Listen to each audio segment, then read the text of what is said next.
Yeah. Um, yeah, I was saying basically small problems are usually one that just that just triggers me or whatever. It's not a big problem. I usually can handle it. And I was, but yeah, maybe the problem is because I see them as problems, as you said. If I can just see it as things that's unfolding. I realize I took it very personally when small thing arises, Right. small That's, issues. and you don't like it. That's what creates the selfishness, is because you don't like it. You take things personally because you don't like it. Mm, yeah,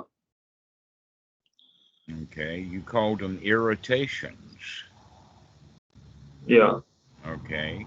So let's take it as an example would be a skin itch, an Mm, irritation, maybe a bug bite, a mm, tick, mm, or a mosquito. mm, And that bite irritates the skin and gives sensations. mm, Okay. So it's the skin that's irritated.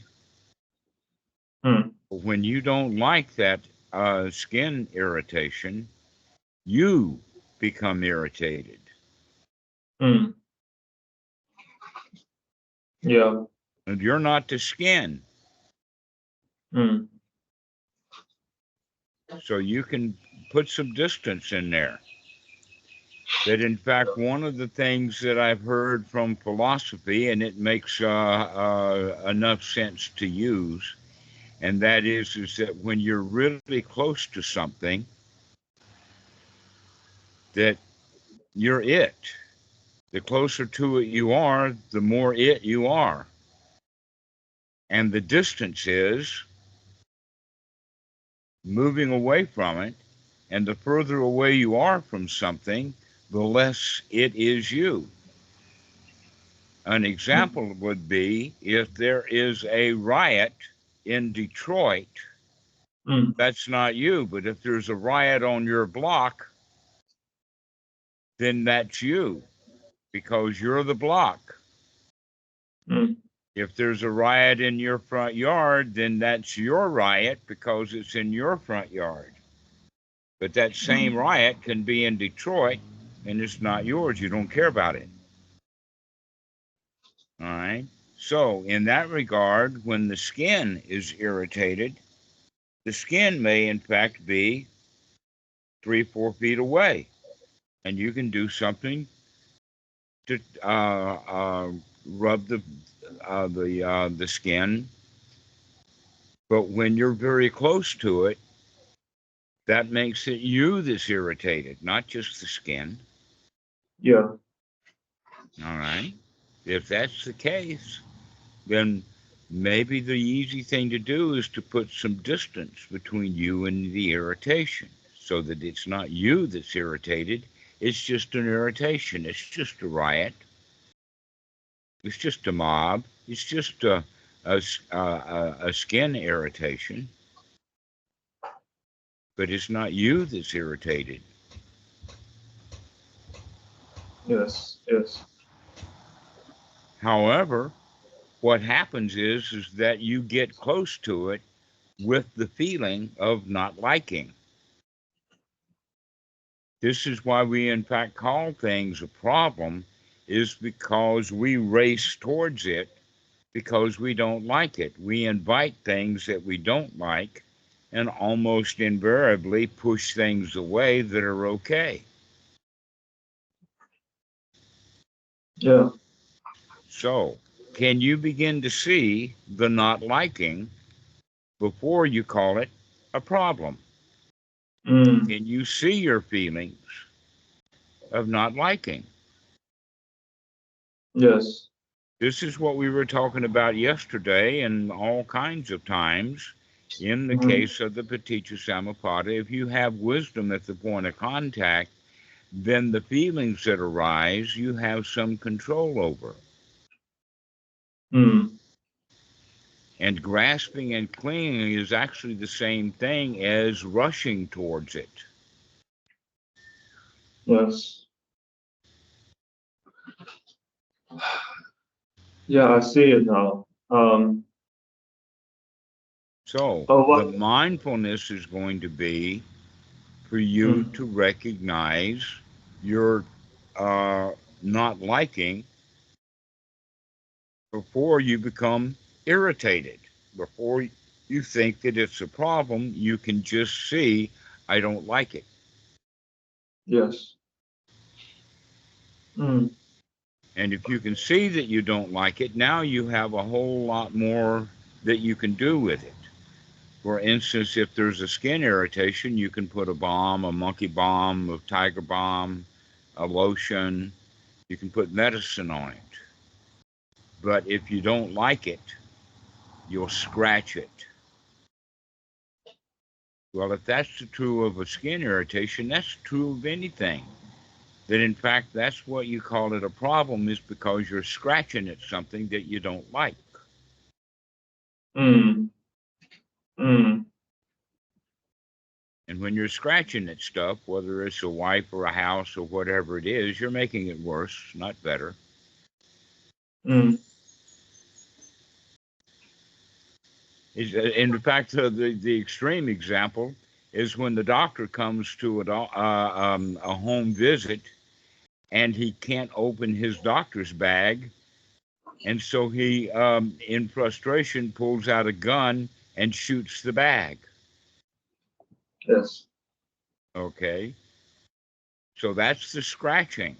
And in this case, it's an extreme example, is that he pulls out a gun and shoots the bag because he can't open it.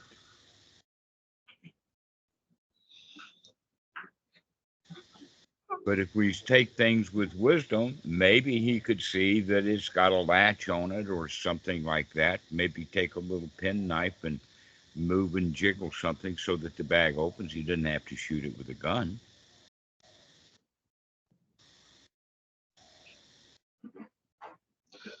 Um, you were saying the mosquito analogy, and it really reminds me of something that happened recently.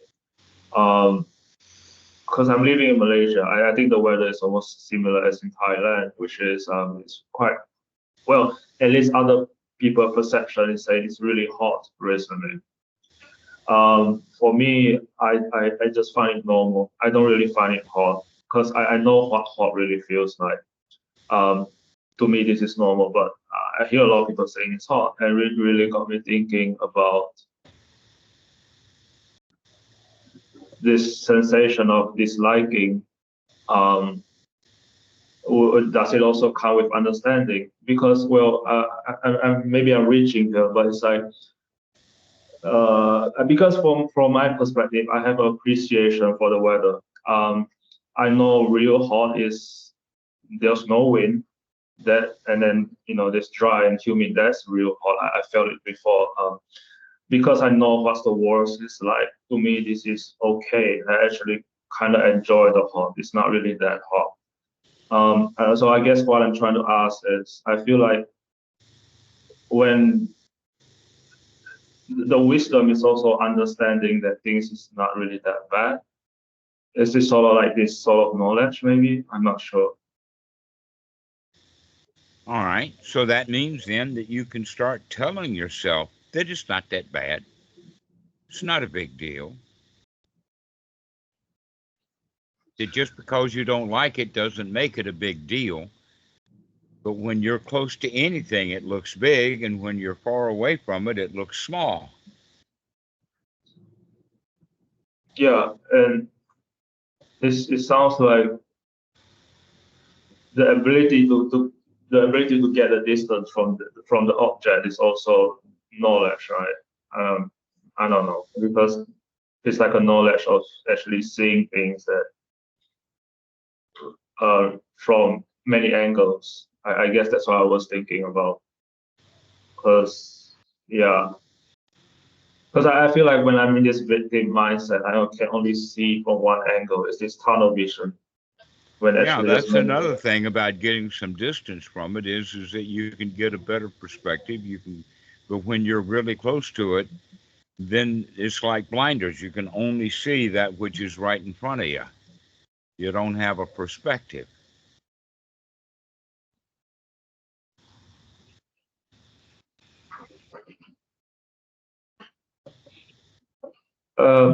Yes, and so it's also something I've been thinking about, which is the right view. You mentioned it before. Right view has nothing to do with the worldly kind of right view. It is. I'm asking, like, can Right. When you? you say it that way, you're making it into a verb, right view. A much better way of saying it is right viewing. Yeah, Make it right into a viewing. verb, not a noun. Looking, Hmm. seeing. Looking. It's not really right view. That's just bad translation. Yeah. Bad translation. Mm-hmm.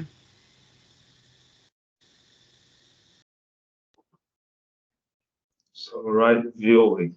Right. Right viewing, looking, and not looking closely, but looking from a distance, gazing at it.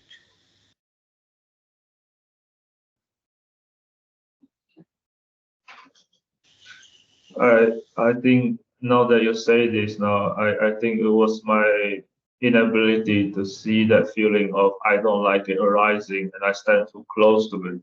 Yeah, it makes sense now. Mm-hmm.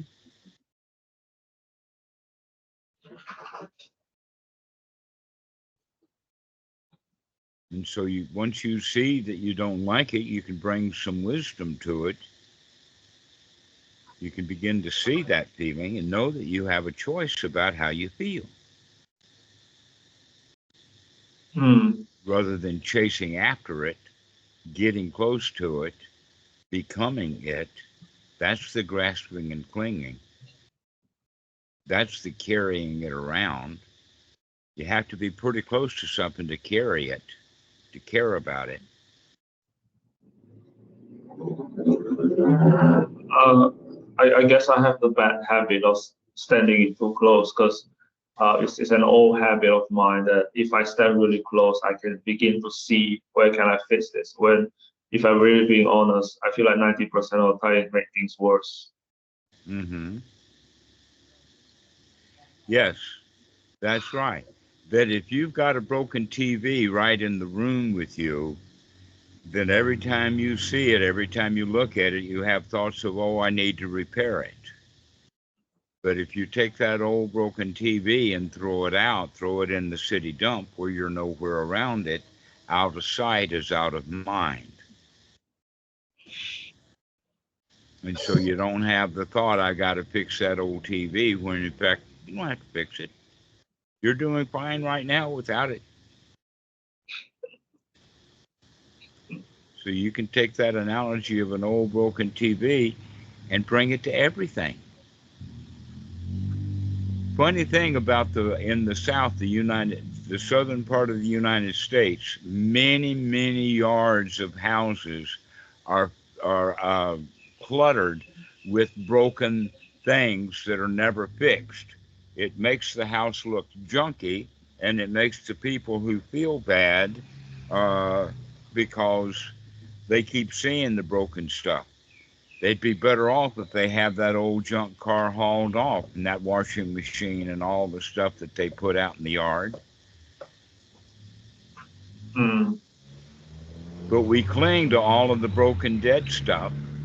We keep it close at hand. yeah,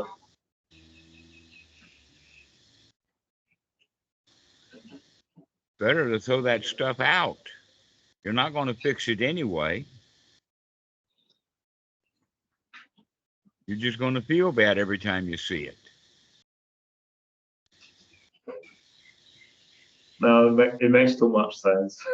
uh, I was early on. I was trying to organize my drawer, which I haven't opened for months. And when I open, I see some of the broken stuff. It's funny, when I didn't see it for months, I was feeling okay. When I see it, was like, oh, I have to fix this, I have to fix that, I feel bad. Mm-hmm. Oh, it's just too funny.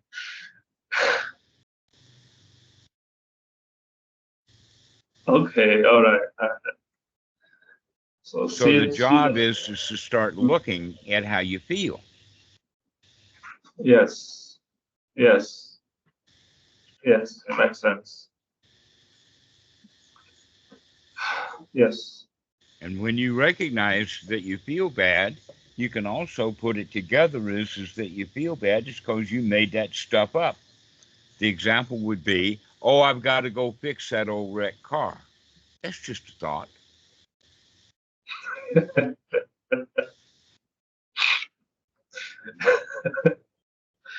Okay. It's just a thought. And it's based upon what we see. And so we see and we process it. Now, it's possible, let us say, for a little kid who's had that piece of junk car in his yard for his whole life, he actually likes it. Every time the kid sees that car, he says, wow, I remember that car. But his dad comes and looks at the car and I got to fix it. And the dad feels bad and the kid's just okay with it. So it's not the wrecked car itself, but every time you see it, you process it and bring up a feeling. Oh, I've got to fix it is the thought. And then the feeling is a bad feeling. Oh, it's going to be hard to fix. Oh, I don't know. It's such a trouble. It's such a problem. Hmm. And actually, the older things get, the more difficult they are actually to fix. Yes. Yes. That cars rust, relationships fall apart, and the better thing to do is just throw it out and move on.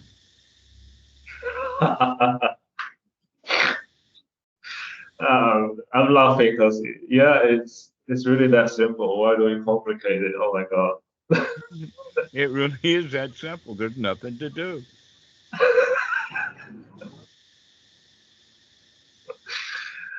However, when we feel bad, we think that we've got to do something to fix it so that I won't feel bad. And that is the height of ignorance. That's the real stupidity the Buddha talks about. That's the ajiva, the not seeing and not knowing, to recognize that the feelings are not going to improve because you fixed one junk car, because your whole yard's full of junk cars. You'll feel a Yes. little bit okay when you fix one of them, but then you've got all of these others to fix, and there comes the bad feelings again. Hmm. So it's better to work on those bad feelings directly rather than indirectly. This is why Buddhism, the teaching of the Buddha, is referred to as the direct method. Go straight to the feelings and fix them, and don't go try to fix the wreck in order to feel good. Hmm. Go directly to fix the feeling. But you got to see the feeling first, because automatically we shortcut that and we don't even recognize that we feel bad, have a negative reaction, we have ill will towards it.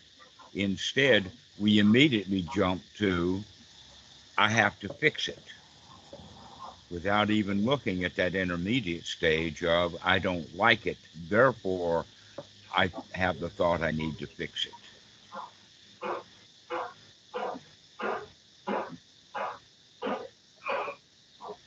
So keep watching your feelings.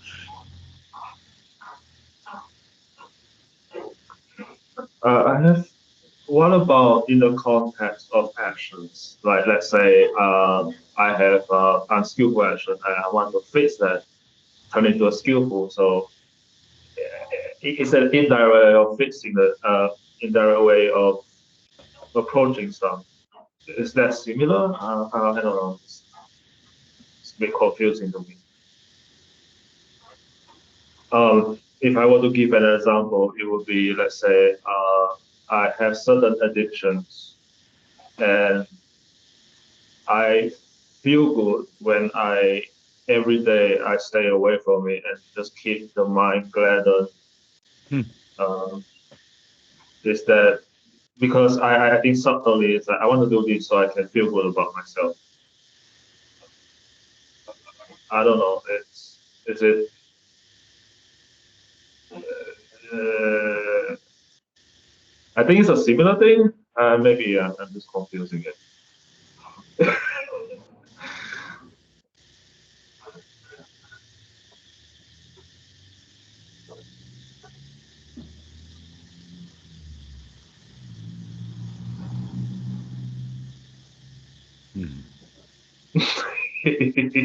Okay.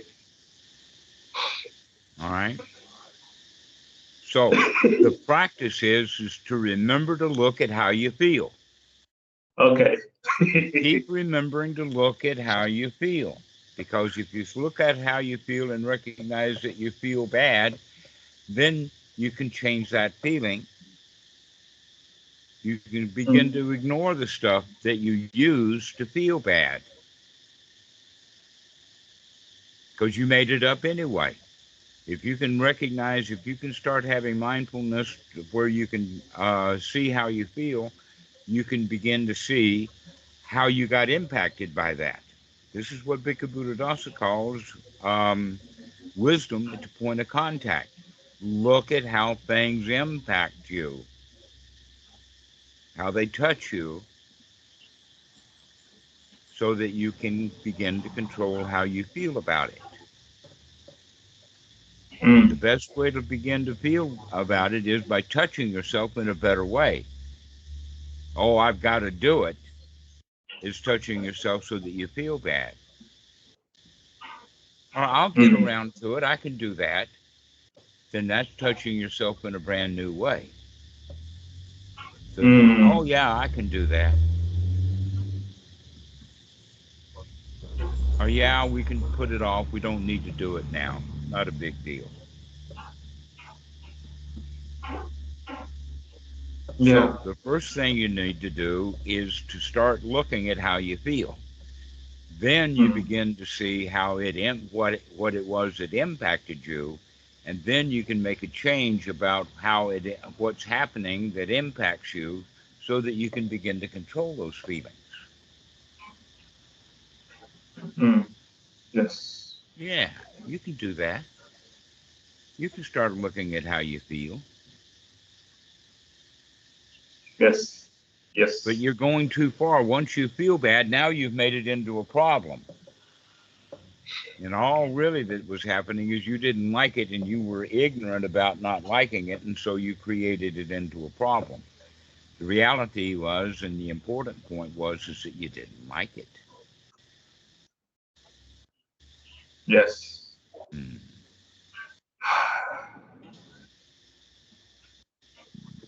Okay. So you go practice watching your feelings. You can do that anytime.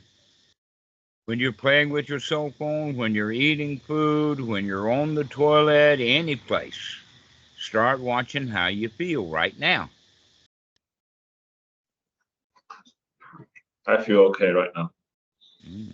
All right. Well, let's go ahead and finish this call now, and you just continue to look at how you feel. You can control your feelings if you watch them. Yes. All Yes, right. I will. Thank you, Dhamma. Yes, you can do this. Yes. All right. Thank We'll you. see you later. Bye-bye.